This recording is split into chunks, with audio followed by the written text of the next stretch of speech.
ಚಿಕ್ಕಬಳ್ಳಾಪುರ ನಗರದ ಹರ್ಷೋದಯ ಕಲ್ಯಾಣ ಮಂಟಪದಲ್ಲಿ ಜಿಲ್ಲಾ ಕಾಂಗ್ರೆಸ್ ಸಮಿತಿ ವತಿಯಿಂದ ಸಂಘಟನ್ ಸೃಜನ್ ಅಭಿಯಾನ ಹಮ್ಮಿಕೊಳ್ಳಲಾಗಿತ್ತು. ಜಿಲ್ಲೆಯ ವಿವಿಧ ತಾಲೂಕುಗಳಿಂದ ಕಾಂಗ್ರೆಸ್ ಮುಖಂಡರು ಮತ್ತು ಕಾರ್ಯಕರ್ತರು ಭಾಗವಹಿಸಿದ್ದ ವೇಳೆ ಎರಡೂ ಬಣಗಳ ಕಾರ್ಯಕರ್ತರ ನಡುವೆ ಕೈ ಮಿಲಾಯಿಸಿಕೊಂಡಿದ್ದಾರೆ. ಶಿಡ್ಲಘಟ್ಟ ಮುಸ್ಲಿಂ ಸಮುದಾಯದ ಮುಖಂಡನ ವಿಚಾರವಾಗಿ ಆರಂಭವಾದ ಗಲಾಟೆ ಅದು ಮಾಜಿ ಸಚಿವ ಸುಧಾಕರ್ ಮೇಲೆ ಬೀರಿತ್ತು.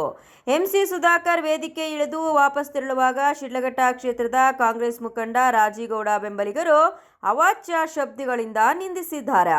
ಇದರಿಂದ ಮರು ಪ್ರಶ್ನೆ ಮಾಡಿದ ಸಚಿವ ಸುಧಾಕರ್ ಅಭಿಮಾನಿಗಳು ಪ್ರತಿರೋಧನೆ ಮಾಡಿದ್ದಾರೆ. ಇದಾದ ಬಳಿಕ ಎಂಸಿ ಸುಧಾಕರ್ ಮೇಲೆ ರಾಜೀಗೌಡ ಬೆಂಬಲಿಗರು ಹಲ್ಲೆ ಮಾಡಲು ಮುಂದಾಗಿದ್ದಾರೆ.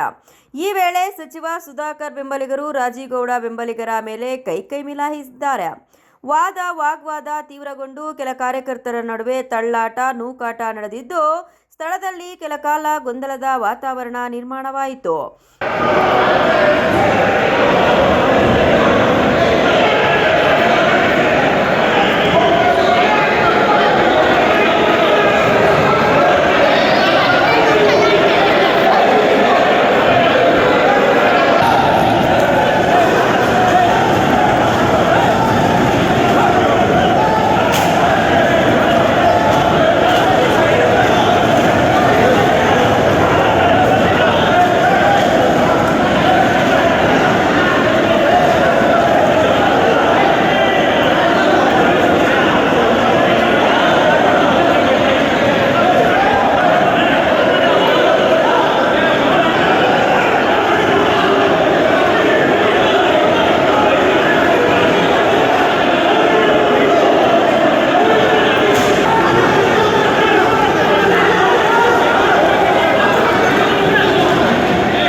ಗಲಾಟೆಯ ವೇಳೆ ಕೆಲವರು ಪರಸ್ಪರ ಅವಾಚ್ಯ ಪದಗಳಿಂದ ನಿಂದಿಸಿಕೊಂಡಿರುವುದಾಗಿ ತಿಳಿದು ಬಂದಿದೆ.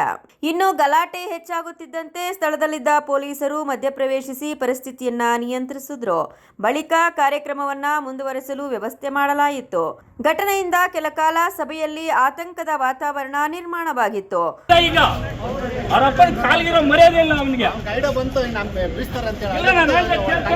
ನಾನು ಸೀನಿಯರ್ ಲೀಡರ್ ಇದ್ದೀನಿ, ನನ್ನ ನೋಡಿ ನೀನು ಅಂತ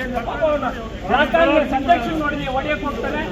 ಒಬ್ಬ ಮಿನಿಸ್ಟರ್ ಆಗಿದ್ದಾನೆ, ಎಕ್ಸ್ ಮಿನಿಸ್ಟರ್, ಏನನ್ನು ನಡ್ಕೊಬೇಕು ಕಾಂಗ್ರೆಸ್ ಅಂತ ಗೊತ್ತಿಲ್ವಾ? ನೀವು ಹೊರಗಡೆ ಬಿಡಬಾರ್ದಾಗಿತ್ತು ಅವನ್ನ, ನೀವು ಬಿಟ್ಟಿದ್ದು ತಪ್ಪಾಯ್ತು. ಅದು ಎಷ್ಟು ಜನ ಇದ್ರು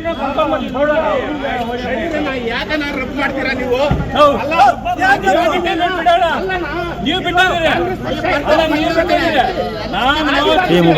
ನಾನು 20-30 ವರ್ಷದ ಸೀನಿಯರ್ ನೋಡಿದ್ದೀನಿ.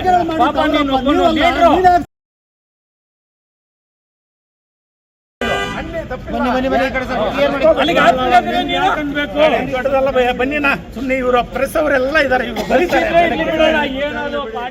ಒಟ್ಟಾರೆ ಕಾಂಗ್ರೆಸ್ ಸಂಘಟನಾ ಸಭೆಯಲ್ಲೇ ಕಾರ್ಯಕರ್ತರ ನಡುವೆ ಉಂಟಾದ ಈ ಗಲಾಟೆ ರಾಜಕೀಯ ವಲಯದಲ್ಲಿ ಚರ್ಚೆಗೆ ಕಾರಣವಾಗಿದೆ.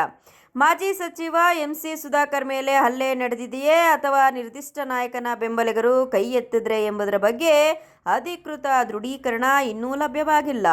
ಸಂಬಂಧಪಟ್ಟ ನಾಯಕರ ಪ್ರತಿಕ್ರಿಯೆಯೂ ನಿರೀಕ್ಷಿಸಲಾಗಿದೆ. ತೋಡನಹಳ್ಳಿ ರಮೇಶ್, ಸಿಟಿವಿ ನ್ಯೂಸ್, ಚಿಕ್ಕಬಳ್ಳಾಪುರ.